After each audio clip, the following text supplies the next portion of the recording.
Assalamualaikum warahmatullahi wabarakatuh.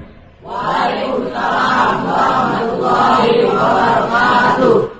Bismillahirrahmanirrahim. Alhamdulillahi rabbil alamin. Wassalatu wassalamu ala ashrafil anbiya'i wal mursalin Sayyidina wa maulana Muhammadin wa ala alihi wa ashabihil mujahidin at-tahirin, amma ba'du. Bapak-bapak, ibu-ibu, saudara-saudara kaum muslimin yang berbahagia, sudah bukan merupakan rahasia lagi bahwa kemajuan ilmu pengetahuan dan teknologi modern telah mengantarkan masyarakat manusia kepada menikmati satu bentuk kehidupan yang lebih mudah dan lebih dekat dengan apa yang mereka harapkan. Dengan kemajuan ilmu dan teknologi, dunia telah dirubah oleh manusia seolah-olah dari sebuah daerah yang kosong menjadi kota-kota yang penuh dengan gedung-gedung pencakar langit. Apa yang bagi manusia yang hidup di masa lampau hanya ada dalam idealisme mereka, sekarang ini sudah bukan merupakan rahasia lagi.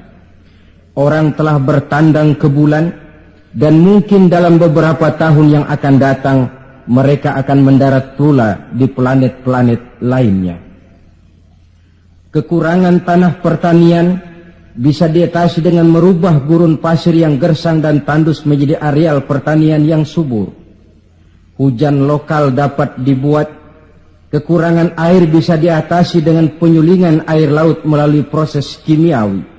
Penyakit-penyakit akan berkurang dan hidup makin dekat kepada apa yang diharapkan. Pertanyaan yang paling mendasar ialah, sudah sampaikah manusia kepada kebahagiaan? Adalah benar, dengan kemajuan ilmu dan teknologinya, manusia mencoba menyingkap tabir rahasia alam ini. Namun tiap kali tabir rahasia itu terbuka, terbentuk pula misteri-misteri baru yang memerlukan jawabannya. Di pihak lain, kemajuan yang diperoleh itu telah melahirkan satu bentuk kehidupan di mana manusia mempunyai satu mitos bahwa seluruh persoalan kehidupan bisa dipecahkan dengan otak manusia. Maka aspek-aspek ketuhanan, mistik dan kerohanian mulai ditinggalkan oleh manusia. Saudara-saudara kaum muslimin yang berbahagia, maka sebagai efek dari kemajuan ilmu dan teknologi itu, kita melihat lahirnya kelompok-kelompok manusia yang otaknya penuh berisi ilmu pengetahuan modern, tapi jiwanya kosong dan hampa, merasa tidak puas dengan ini dan itu, walaupun hidup sudah serba ada dan serba cukup. Akibat lainnya ialah kerusakan terhadap alam. Kita maklum, manusia memulai orientasinya dengan tunduk kepada alam. Pada proses selanjutnya, manusia mulai mengadakan adaptasi, penyesuaian diri dengan alam. Dan selanjutnya, manusia mulai mengadakan eksplorasi, penundukan kepada alam, memanfaatkan alam untuk menunjang kebahagiaan yang mereka dambakan. Akibatnya, penggunaan sumber daya alam yang melampaui batas sering merusak alam itu sendiri. Kita ambil satu contoh misalnya. Akibat meningkatnya penggunaan bahan bakar dan penggunaan bahan kimia, maka terjadilah pencemaran udara. Yang ini akan menyebabkan terjadinya hujan asam, yang menyebabkan matinya plankton dan organisme akuatis air. Di sisi lain kita melihat akibat percobaan-percobaan nuklir misalnya, yaitu rusaknya lapisan ozon di atmosfer yang akan menghilangkan perlindungan makhluk hidup terhadap sinar ultraviolet dari matahari, yang pada gilirannya ini akan menaikkan frekuensi daripada penyakit kanker. Ketidakseimbangan alam sering timbul sebagai dampak dari penggunaan sumber daya alam yang berlebihan. Akibatnya akan kembali kepada manusia itu sendiri. Alam memang tidak selalu ramah, memberikan begitu saja apa yang dibutuhkan oleh manusia. Tetapi alam juga bisa kejam kalau sumber daya yang dimilikinya dikuras secara berlebihan tanpa memperhatikan keseimbangan yang ada di dalamnya. Oleh karena itu, marilah kita mencoba melihat gejala-gejala alam yang sering kita dapati di dalam kehidupan ini. Alam merupakan ayat Allah, ayat yang tercipta oleh Allah. Manusia memang diperintahkan untuk memanfaatkan apa yang bisa dimanfaatkan dari alam ini, tetapi dengan tetap menjaga keseimbangan yang tidak akan menimbulkan dampak negatif bagi kehidupan manusia itu sendiri. Gejala alam sering tidak bisa dianalisa, tidak bisa dideteksi oleh kemajuan teknologi yang serba canggih ini. Bulan-bulan terakhir ini, gejala-gejala alam ini sering menimbulkan hal-hal yang lazimnya kita namakan dengan musibah. Gempa bumi di Tarutung yang belum selesai itu diatasi, menyusul dengan tanah longsor di Padang Panjang. Belum selesai tanah longsor diatasi orang, Bengkulu dihantam banjir, puluhan jiwa hanyut tanpa nyawa. Belum lagi bencana alam ini selesai, kebakaran pun timbul di mana-mana. Gejala apa semua ini? Ilmuwan mungkin akan menjawab, oh, kalau terjadi gempa bumi itu gejala alamiah, biasa proses pergeseran kulit bumi. Kalau ada tanah longsor, oh, itu karena memang karakter tanahnya yang labil. Salah manusia kenapa tinggal di situ? Mungkin merupakan gejala alamiah, kata para ilmuwan. Mungkin proses pergeseran kulit bumi, kata ahli geologi. Mungkin karakter tanahnya yang memang labil, kata orang yang ahli tanah. Mungkin karena alam sudah bosan bersahabat dengan manusia, kata Ebit. Kalau tidak percaya, silahkan tanya kepada rumput yang bergoyang. Mungkin. Tetapi pada pertemuan kali ini, saya ingin mengajak kita semua untuk melihatnya dengan kacamata agama. Saya katakan tadi bahwa gejala alamiah sering tidak bisa dideteksi oleh ilmu dan teknologi modern. Berbagai macam analisa, berbagai macam kesimpulan diambil orang setelah terjadinya bencana. Sebelum terjadinya bencana tidak ada orang bicara soal itu. Sebelum Tarutung dilanda gempa, tidak ada orang cerita macam-macam. Sebelum Padang Panjang dihantam longsor, tidak ada analisa orang tentang karakter tanah yang labil. Setelah banjir terjadi, gempa melanda, topan bertiup, barulah analisa pun bermacam-macam. Maka pada kesempatan ini kita akan melihat gejala ini dengan kacamata agama.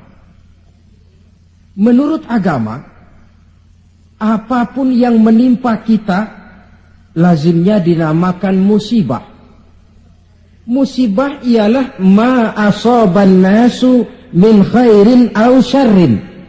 Apapun saja yang menimpa manusia, baik itu merupakan hal-hal yang positif ataupun yang negatif, itu dinamakan musibah. Sesuatu yang menimpa manusia. Tapi dalam proses penggunaannya kemudian musibah ini lebih ditujukan kepada hal-hal yang sifatnya negatif dan tidak diharapkan oleh manusia.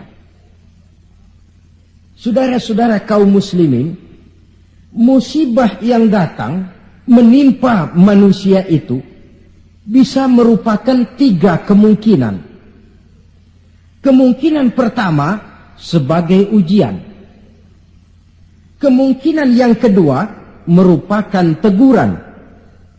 Dan kemungkinan yang ketiga bisa juga merupakan azab.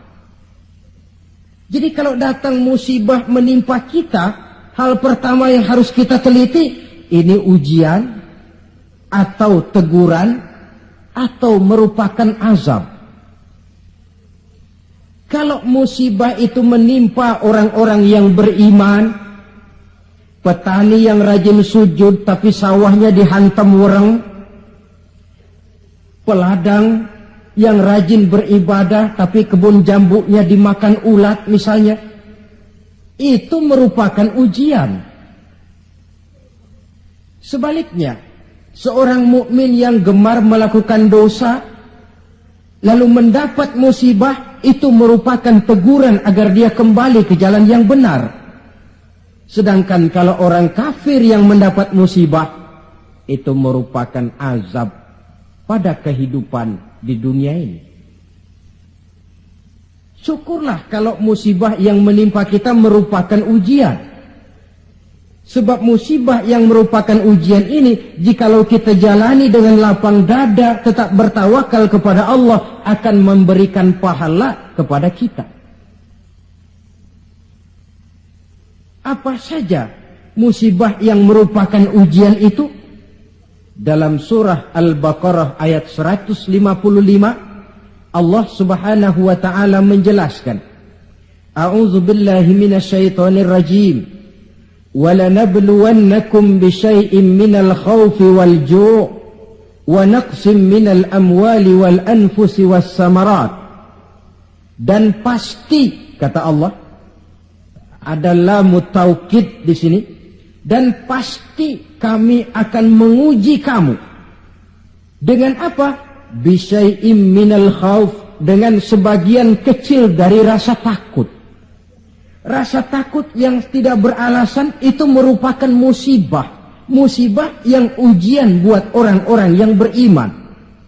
Kadang dalam hidup ini kita dihinggapi rasa takut. Yang kaya takut jatuh miskin. Yang berpangkat berkedudukan tinggi takut kalau jatuh lagi. Takut pensiun. Takut, dan paling akhir takut mati. Bisyai'im minal khauf, kami coba, kami uji kamu dengan sebagian kecil daripada rasa takut. Wal ju', dan rasa lapar. Kelaparan yang melanda dunia di Ethiopia misalnya, di Bangladesh misalnya, dan di belahan bumi-bumi lainnya. Timbul pertanyaan, di negara-negara komunis itu jelas orangnya tidak bertuhan semua. Tapi jarang yang kedengaran kelaparan. Apa ini? Inilah ujian buat orang-orang yang beriman. Sebagian kecil dari rasa takut dan rasa lapar. Wa naqsim minal amwal, kekurangan harta. Entah kemalingan, entah kebakaran, entah banjir yang menyebabkan rusaknya harta benda, wasamarat, dan kekurangan buah-buahan, panen tidak jadi, musim panas berkepanjangan, wereng ngamuk, ulat melanda. Ini merupakan musibah yang ujian.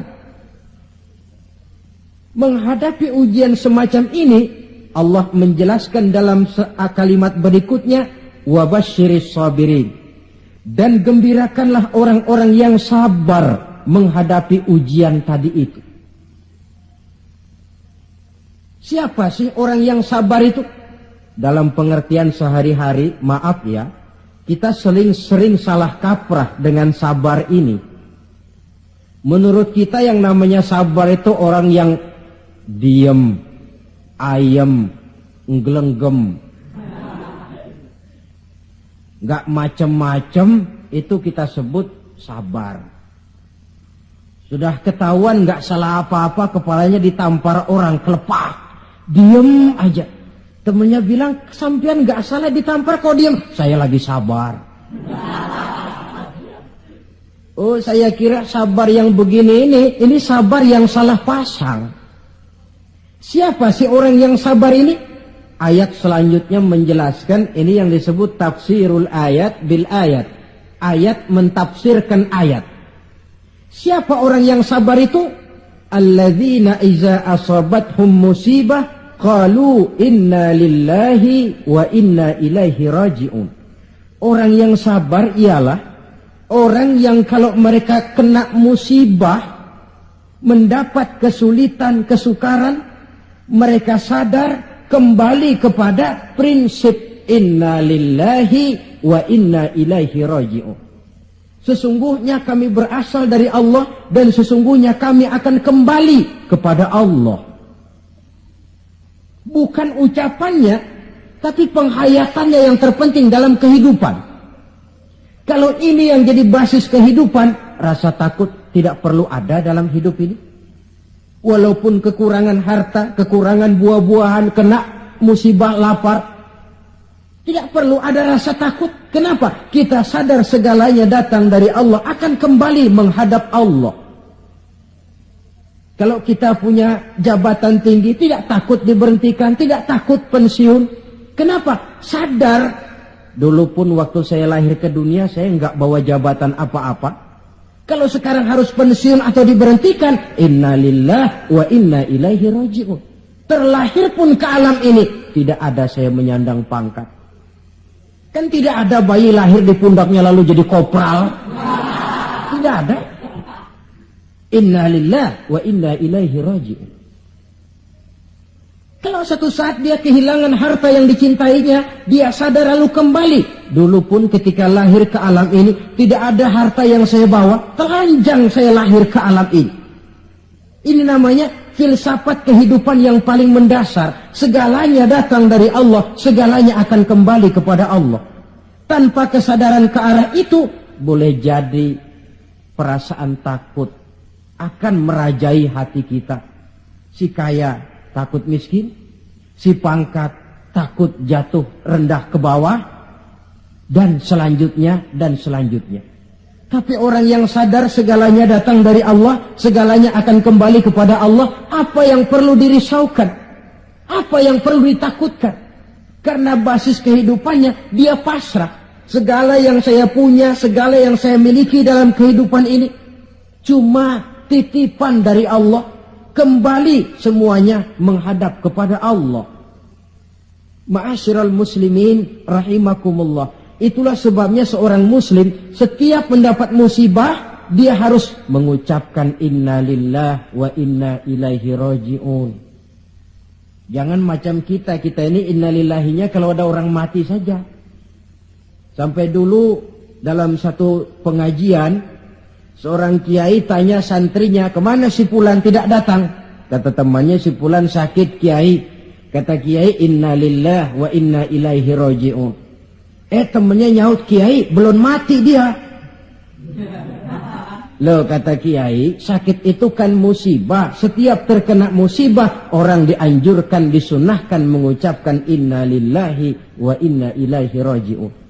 Jadi bukan cuma ucapan bibir yang tidak berakar ke hati, tetapi ucapan bibir yang berakar ke hati lalu diterjemahkan dalam kehidupan. Segalanya datang dari Allah, segalanya pun akan kembali kepada Allah. Marilah kita lihat dalam kehidupan, akibat tidak sadarnya orang kepada innalillahi, gejalanya dalam kehidupan modern ini kan bisa kita lihat. Berapa banyak orang-orang yang tadinya sudah adil, berjuang hendak menegakkan keadilan, tapi di tengah jalan dia bisa berbalik menjadi orang yang justru menginjak-injak keadilan. Berapa banyak orang-orang yang tadinya sudah benar, ingin memperjuangkan kebenaran, di tengah jalan berbalik menjadi orang yang hanya mau benar sendirian, walaupun tidak benar bagi orang lain. Dan berapa banyak orang-orang yang tadinya sudah rela mengorbankan kepentingan pribadi demi kepentingan orang banyak, tapi di tengah jalan dia berbalik menjadi orang yang tidak segan-segan mengorbankan kepentingan orang banyak demi kepentingan pribadi, keluarga, dan golongannya saja. Tepat benar sindiran Allah dalam satu ayat, wa iza massal insana ad-durru da'ana li jambihi aw qa'idan aw qa'iba. Apabila manusia sedang ditimpa oleh kesulitan, mereka berdoa kepada kami, mohon agar kesulitannya diangkat oleh Allah. Doa itu diucapkannya dalam keadaan berdiri, pada waktu berbaring, dalam segala posisi, mohon kepada Allah. Falamma kasyafna anhu durrahu, tapi manakala kesulitan yang menimpa mereka sudah kami angkat, kami hilangkan, marra ka'allam yad'una ila durrin massahu, mereka berjalan dengan sombongnya, seolah-olah belum pernah minta tolong kepada kami sebelumnya. Ini gejala manusia sekarang. Kalau kepepet, ya Allah. Dihantam banjir, Allah. Ada kebakaran, Allah. Kena bumi gempa, Allah. Dalam keadaan normal, Allah pun dicampakkan dalam kehidupannya. Na'udzubillah, summa na'udzubillah. Saudara-saudara kaum muslimin yang berbahagia, di zaman Rasulullah sallallahu alaihi wasallam ada seorang sahabat bernama Sa'labah bin Hatib al-Ansari. Dia orang miskin, tetapi kemiskinannya tidak menghalangi ibadahnya kepada Allah. Salat jamaah tidak pernah ditinggal. Di mana ada Rasul, di situ ada Sa'labah. Cuma Sa'labah ini model. Tiap selesai sholat langsung pulang. Tidak wirid, tidak zikir, tidak doa. Jadi kalau sahabat yang lain selesai sholat, Allahumma antas salam, ini Sa'labah malah Allahumma lantas jalan. Tiap selesai sholat. Sampai satu hari baginda Rasul bertanya, "Hei Sa'labah," "Labaik ya Rasulullah." "Kau ini macam orang munafik saja. Apa tidak penting wirid, zikir dan doa? Apa tidak betah kau di masjid?" Sebab orang mukmin di masjid seperti ikan di air. Orang munafik di masjid seperti burung dalam sangkar. Ada enggak burung yang betah di kurungan? Enggak ada, keleparan mau keluar saja. Itu orang munafik di masjid. Panas enggak kerasan. Orang mukmin di masjid seperti ikan dalam air. Apa ada ikan yang enggak betah di air? Ada. Ikan mau mati. Ya kalau ikan sudah enggak betah di air kan ikan mau mati namanya. Kalau orang mukmin sudah enggak kerasan di masjid, jiwanya sudah mau mati itu. Kau ini macam orang munafik saja Sa'labah. Maafkan saya ya Rasulullah. Kenapa? Saya bukan tidak betah di masjid. Lalu bukan pula menganggap doa, wirid dan zikir itu tidak penting. Lalu apa pasalnya? Saya ini orang miskin ya Rasulullah. Saya punya kain satu-satunya, berdua sama istri saya. Jadi waktu saya sholat di maghrib di masjid, istri saya di rumah nungguin giliran kain. Maka saya cepat-cepat pulang, aplusan kain. Oh ini kan kere ini. Oh begitu ya. Lalu gimana? Sekarang gini saja ya Rasul, ini sudah kadang ditanya. Kemarin-marin saya mau minta sendiri, malu. Ini sudah kadang ditanya lah, saya berani. Gimana? Tuankan Rasul. Lalu, namanya Rasul kan doanya jarang meleset. Jadi, tolonglah doakan kepada Allah supaya saya jadi orang kaya. Kalau saya kaya ya Rasul, saya punya kain sendiri, istri punya kain sendiri, asyik saya ibadah, saya akan wirid, saya akan zikir, saya akan tenang di masjid. Biasa, omongan orang belum punya duit. Itu selalu begitu. Sa'labah, kata Rasul, labaik ya Rasulullah. Qalilun tuaddi syukrahu khairun min kasirin la tutiquhu. Sedikit kamu syukuri itu lebih baik daripada banyak tapi kau tidak kuat bawanya. Sedikit kamu syukuri, nanti Allah tambah ketimbang banyak tapi kau tidak kuat membawanya, apa gunanya? Kalau memang cuma gelas secangkir, dituangi air 1 ember pun lebihnya akan jadi mubazir. Tahu dirilah kita. Begitu ya? Oh ya sudah kalau begitu. Pulang Sa'labah. Besoknya bertemu lagi dengan Rasul. Bagaimana Sa'labah? Sudah ya Rasul. Sudah apa? Sudah saya pikir-pikir. Lalu? Ya syukur sih syukur. Cuma saja kalau kain 1 berdua rasa-rasanya repot juga awak nih nak bersyukur. Jadi bagaimana? Sudahlah ya Rasul, doakan saja saya jadi orang kaya lah. Sa'labah, saya ya Rasul. Kau ini kan orang Islam toh? Iya. Nah, orang Islam itu yang jadi contoh siapa? Tuhan ya Rasulullah. Betul? Betul. Kau lihat saya kaya enggak? Enggak. Kenapa minta kaya? Iya ya, iya pulang. 2 kali knock out. Hari ketiga datang lagi dia ke masjid nekat. Ya Rasulullah, gimana Sa'labah? La in atani Allahu min fadlihi la usaddiqanna wa la akunanna minas salihin. Kalau Allah memberikan rezeki kepada saya, kalau saya jadi orang kaya ya Rasul, pokoknya saya akan jadi orang soleh, tekun ibadah. Wala a'ti kulladzi haqqin haqqah. Akan saya berikan tiap orang haknya. Pokoknya kalau saya kaya, sip dah. Omongan orang belum kaya memang begitu. Saudara-saudara, kata Rasul, Sa'labah yang benar. Benar. Yakin? Yakin. Janji ya? Janji. Mari saya baiat.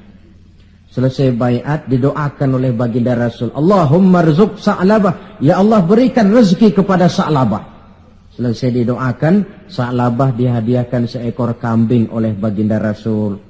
Kambing perempuan, sedang hamil. Malah nggak ada suaminya lagi. Ya nggak apa-apa kambing. Saya ini cerita kambing. Kambingnya hamil nggak ada suaminya. Kambing.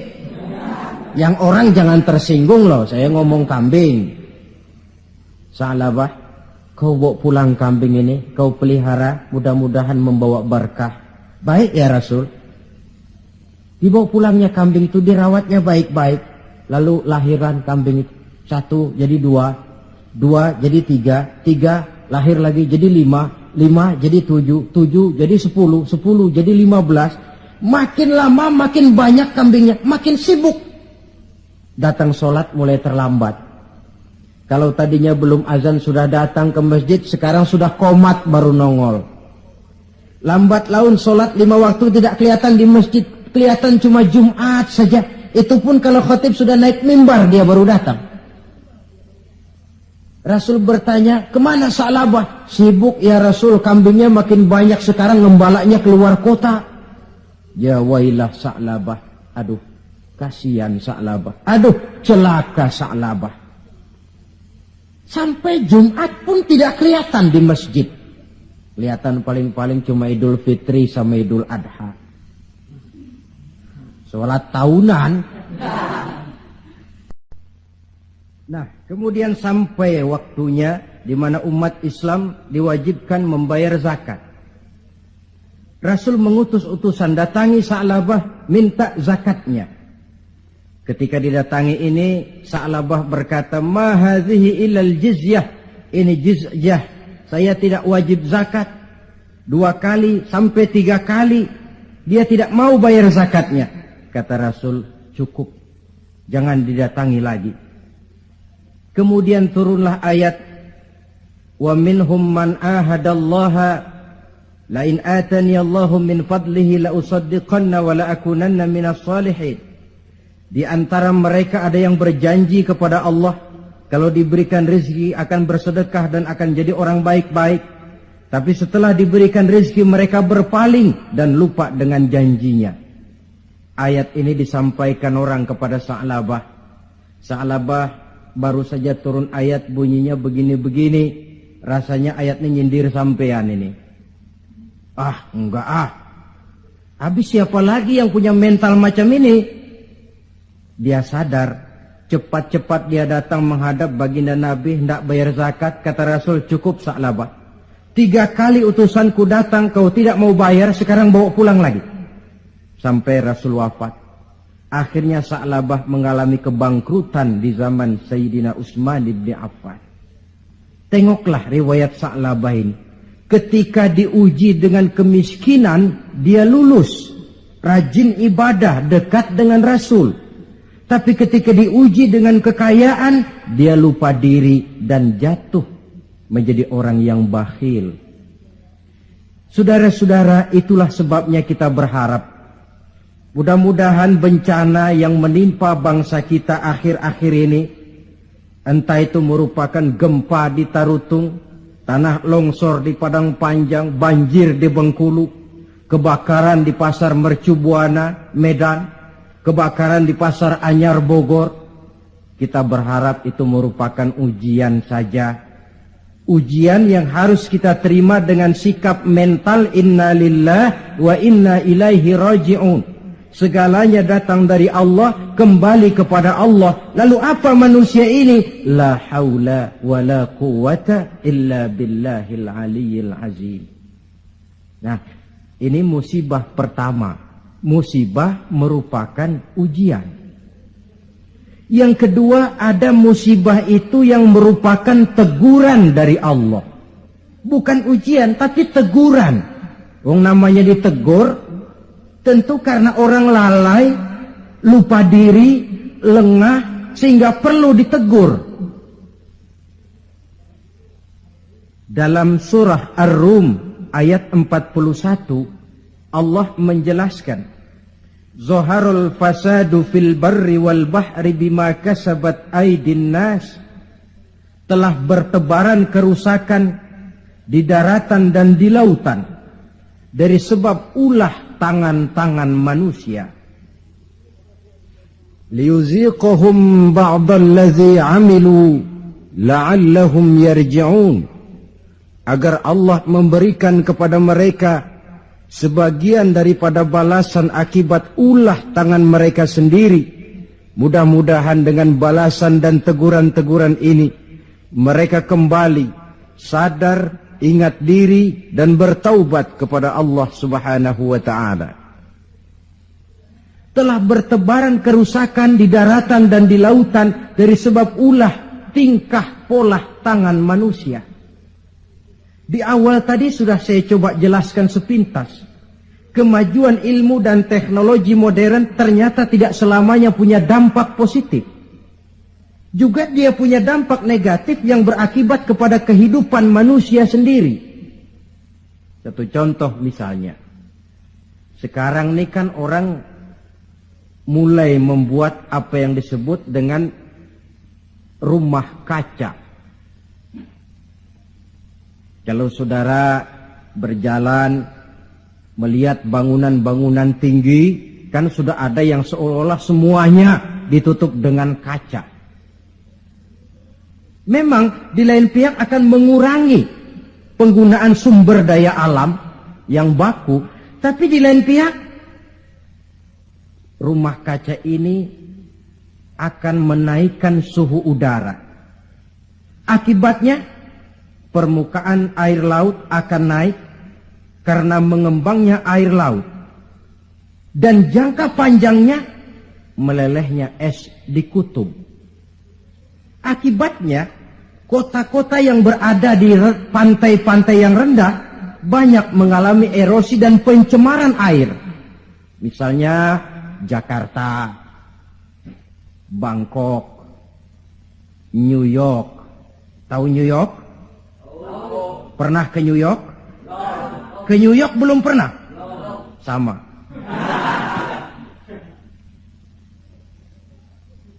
Lalu percobaan nuklir, taruh kata di bawah tanah, tapi efek negatifnya tadi saya katakan, rusaknya lapisan ozon di atmosfer sana, di daerah Antartika, yang akan menghilangkan perlindungan makhluk hidup terhadap sinar ultraviolet dari matahari. Akibatnya frekuensi penyakit kanker makin meningkat. Keperluan akan bahan bakar menyebabkan manusia menebangi hutan semrawut. Erosi timbul, banjir melanda. Di lain pihak gurun Sahara makin meluas. Sedangkan dunia, bumi yang kita tinggali ini bukan satu wujud yang tanpa batas. Bertebaran kerusakan di daratan dan di lautan akibat ulah tangan-tangan manusia sendiri. Kemajuan ilmu dan teknologi modern yang mengabaikan proses keseimbangan alam. Sunnatullah kata kita orang beragama.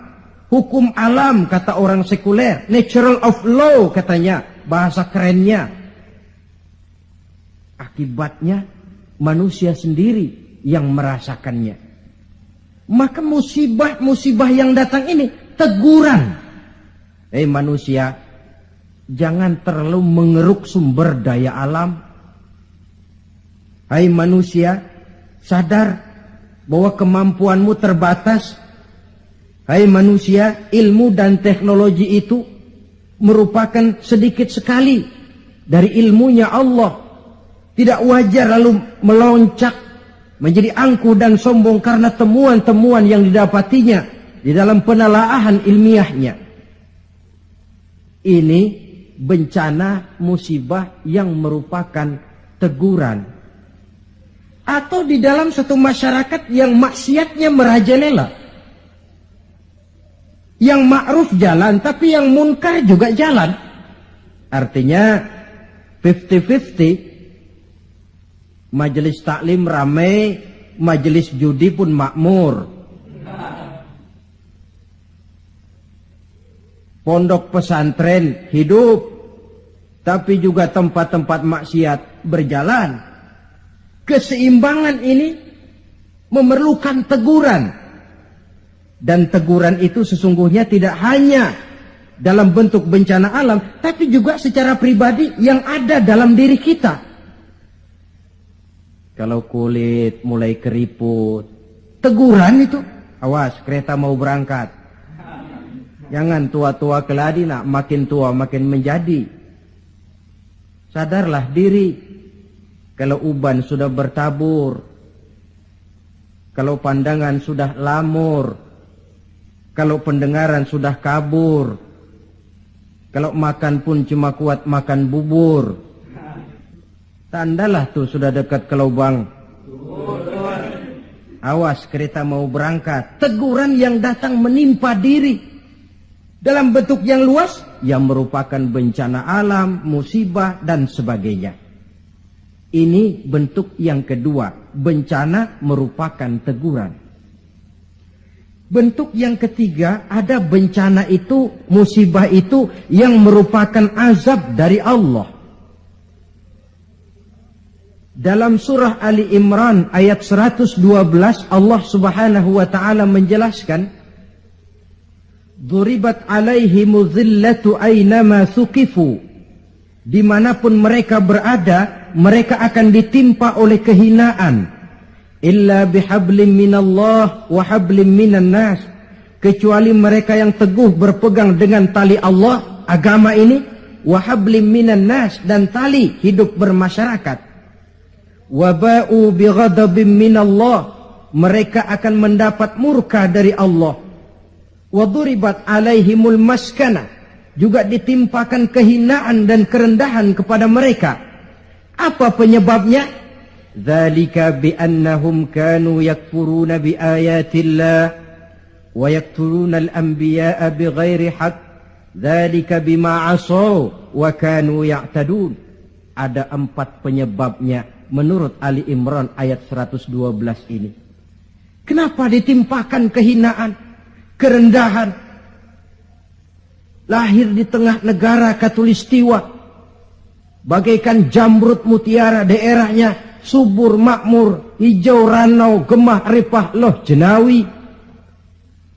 Tapi kadang-kadang tertimpa kelaparan, tertimpa ketakutan. Apa penyebabnya?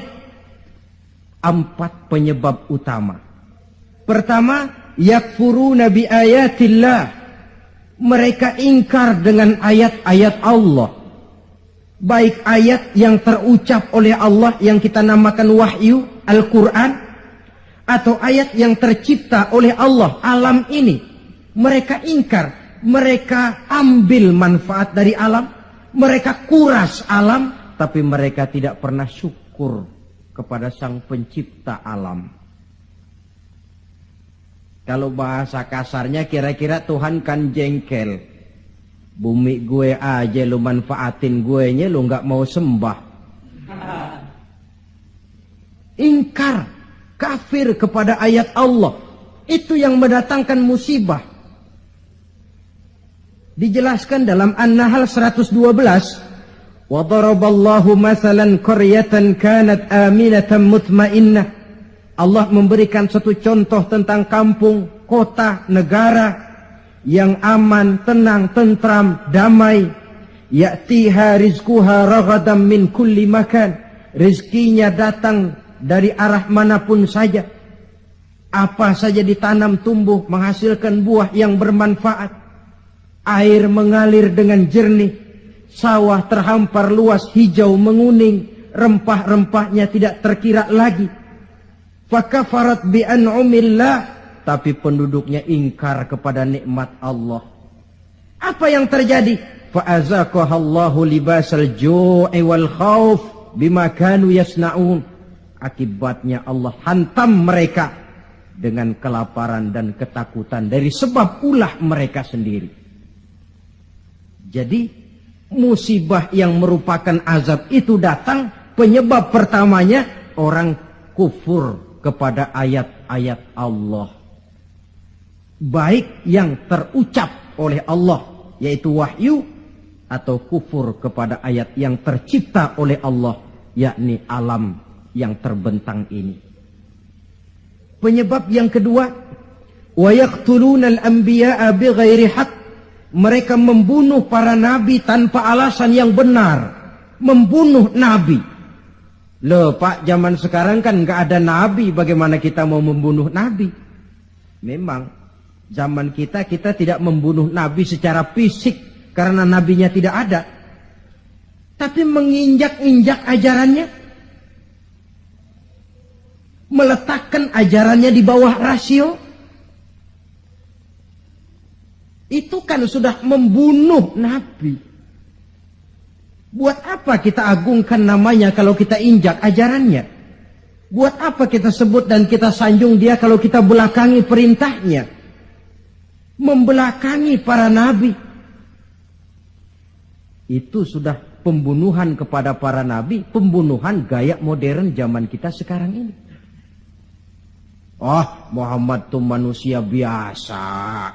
Sebagai manusia kan dia bisa salah. Karena itu yang mutlak cuma Quran. Hadis sunnah itu bikinan nabi saja, itu kan sejarah. Jadi sumber agama cuma Quran. Muncullah orang-orang yang ingkar sunnah. Itu kan juga membunuh nabi. Wa yaqtuluna al-anbiya'a bighairi haqq. Sebab yang kedua. Adapun sebab yang ketiga, dzalika bima asaw. Perbuatan maksiat yang merajalela. Dikerjakan terang-terangan. Agama memerintah amar ma'ruf nahi munkar kan? Tapi yang dia kerjakan amar munkar nahi ma'ruf. Tebulak. Terbalik. Amar munkar nahi ma'ruf. Yang munkar malah dianjurkan, yang ma'ruf yang baik-baik malah dicegah. Yang munkar dianjurkan. Bahkan diberikan iming-iming akan mendapat hadiah sekian ratus juta. Akan ini, akan itu. Yang munkar diiming-iming. Yang ma'ruf malah dihalang-halangi. Pengajian sulit. Dakwah kadang-kadang mengalami posisi yang tidak diharapkan. Akibatnya ya prinsip yang terbalik namanya amar munkar nahi ma'ruf. Yang munkar diperintah, yang ma'ruf malah dicegah. Akibatnya perbuatan munkar dikerjakan berterang-terangan. Malah belum lama ada orang yang mengusulkan supaya pemerintah membuka judi secara resmi lah untuk menutup judi yang ngumpet-ngumpet ini. Kalau resmi nanti bisa dikontrol katanya. Inna lillahi wa inna ilaihi raji'un. Yang sudah diputuskan untuk dilarang, dianjurkan supaya dibuka lagi. Dibuka, ditutup saja, ditutup dan dilarang saja, yang ngumpet-ngumpet masih banyak. Apatah lagi kalau dibuka berterang-terangan. Judi kronis, mabuk jadi kebanggaan. Perbuatan zina sudah cerita harian. Malah yang aneh bin ajaib kadang-kadang terjadi sedarah sendiri. Ada bapak melalap anak kandungnya. Ada anak kandung tidur sama ibunya. Kalau tidur biasa wajar. Ini tidur-tidur. Allahu Akbar. Perbuatan maksiat yang merajalela mengundang azab. Yang keempat, penyebab yang keempat, wa kanu ya'tadun. Mereka benar-benar telah melampaui batas. Yang kaya melampaui batas, menumpuk kekayaannya. Beli gunung, beli laut, beli langit kalau bisa. Ya'tadun, perbuatan yang melampaui batas. Nah, yang kita khawatir, kalau musibah yang menimpa ini merupakan azab, tinggal kita introspeksi dan mawas diri saja. Saya mendapat kesulitan, musibah ini kira-kira ujian, teguran, atau azab. Kalau musibah menimpa orang kafir, azab. Kalau dia menimpa orang baik-baik, ujian. Kalau dia menimpa orang baik yang berbuat dosa, teguran. Jadi jangan kita sholat saja tidak pernah, puasa tidak pernah, dapat musibah lalu bilang saya lagi diuji oleh Tuhan. Bukan diuji, itu lagi dikasih perskot. Panjer nih, perskot azab, kontannya di akhirat nanti. Saudara-saudara kaum muslimin yang berbahagia. Sebagai uraian penutup, apa kunci menghadapi musibah-musibah ini? Dilihat dari segi agama. Saya kemukakan sebuah hadis qudsi yang diriwayatkan oleh Imam Baihaqi dari Anas. Saya kutip dari kitab Mukhtarul Ahadits An-Nabawiyah. Allah subhanahu wa ta'ala berfirman dalam hadis qudsi ini. Inni la ahammu bi ahlil ardi azaban. Kadang-kadang kata Allah, aku ingin mengirimkan azab kepada penduduk bumi ini. Jadi kalau logika kita, kalau melihat tingkah pola manusia ini aku gregetan kata Allah. Pengen aku tumpahkan saja azab kepada mereka. Sudah biar habis semua. Inni la ahammu bi ahlil ardi azaban. Kadang aku ingin menghantam mereka dengan azab.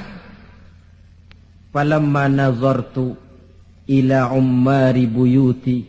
Tapi kalau aku melihat kata Allah, orang-orang yang memakmurkan rumahku. Siapa orang yang memakmurkan rumah Allah itu? Orang yang rajin memakmurkan masjid.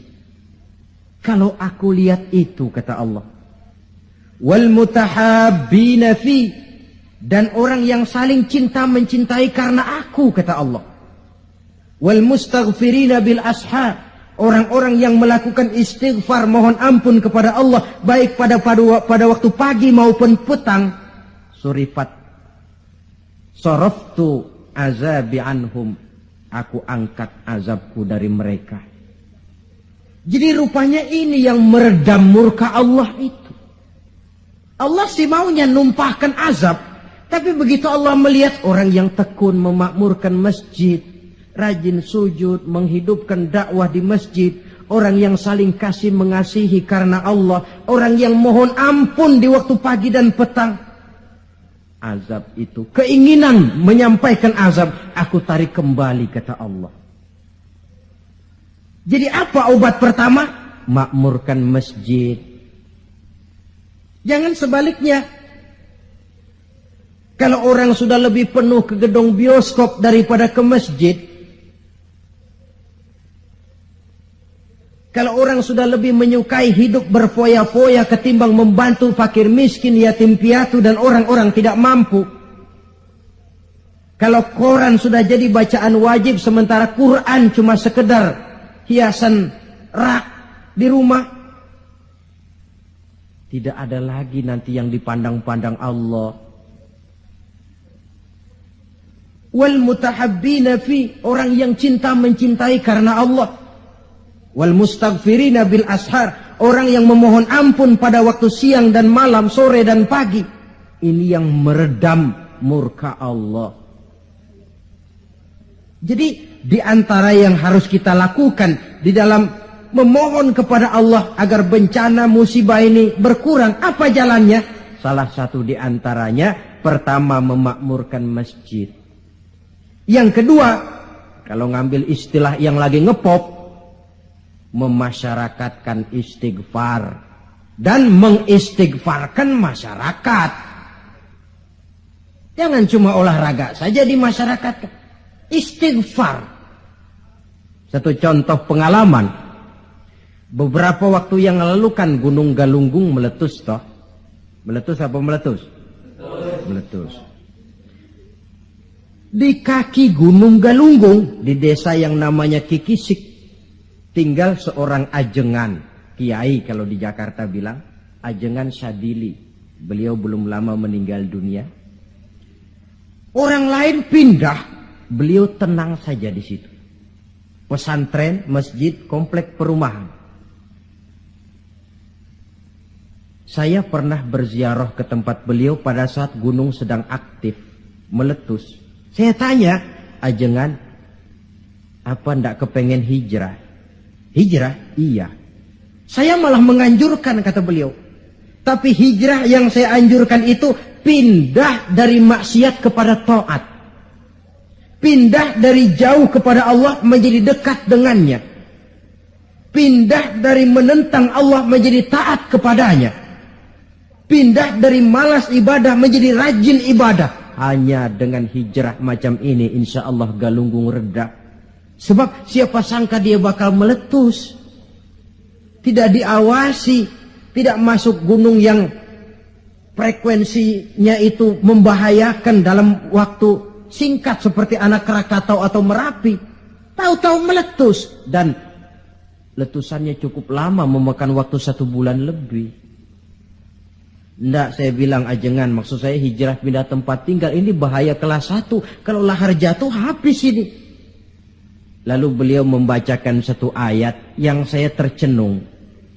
Apa ayat yang beliau baca? Wa ma kana li nafsin an tamuta illa bi iznillah. Tidak ada orang akan mati kalau bukan dengan izin Allah.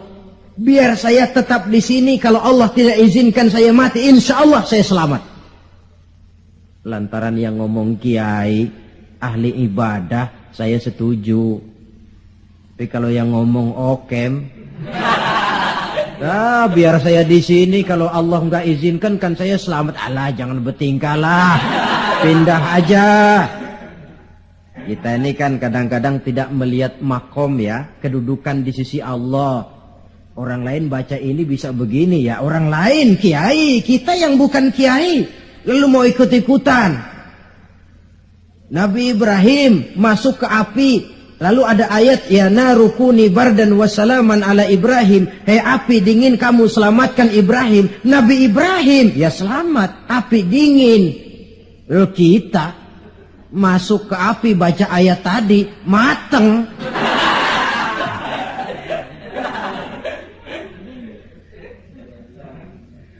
Dan memang lahar yang jatuh itu menyingkir.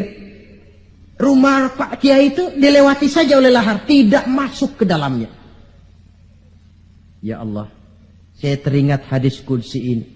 Orang yang tekun memakmurkan masjid, orang yang kasih mengasihi karena Allah, orang yang beristighfar di waktu pagi dan petang, di kala siang dan malam, di tengah maksiat melanda kehidupan, di kala orang lupa diri dan lupa daratan. hancur di meja judi, hanyut dalam botol-botol minuman keras, terlena di tempat-tempat pelacuran, dinina bobokkan oleh korupsi dan penyalahgunaan jabatan dan wewenang, dan segala macam perbuatan-perbuatan yang melampaui batas. Mereka yang tekun memakmurkan masjid, kasih mengasihi karena Allah, melaksanakan istighfar, mereka ini yang meredam murka Allah. Disadari atau tidak, kita hutang jasa kepada mereka ini. Kalau tidak lantaran mereka, habis sudah digulung bumi ini. Ini menurut janji Allah dalam hadis qudsi.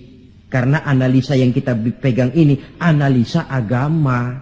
Saya tidak melihatnya dari analisa sosial, politik, kebudayaan, ekonomi. Tidak, memang di luar kemampuan saya. Disiplin agama mengajarkan kita begitu.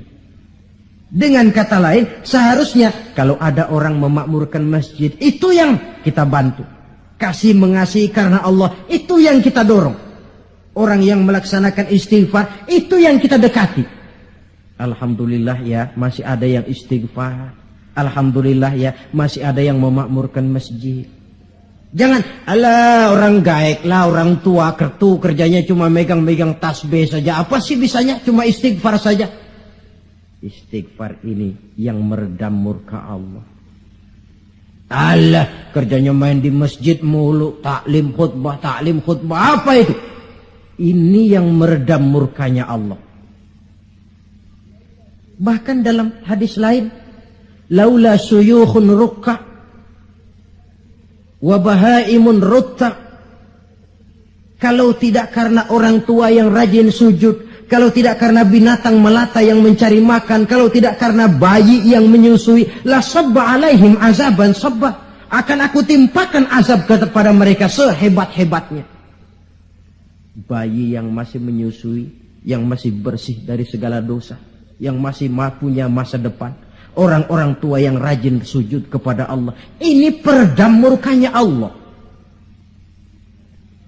Jadi kesimpulan di antara resep mengatasi musibah akhir-akhir ini dari kacamata agama, pertama makmurkan masjid, yang kedua tumbuhkan saling kasih mengasihi karena Allah, yang ketiga memasyarakatkan istighfar dan mengistighfarkan masyarakat.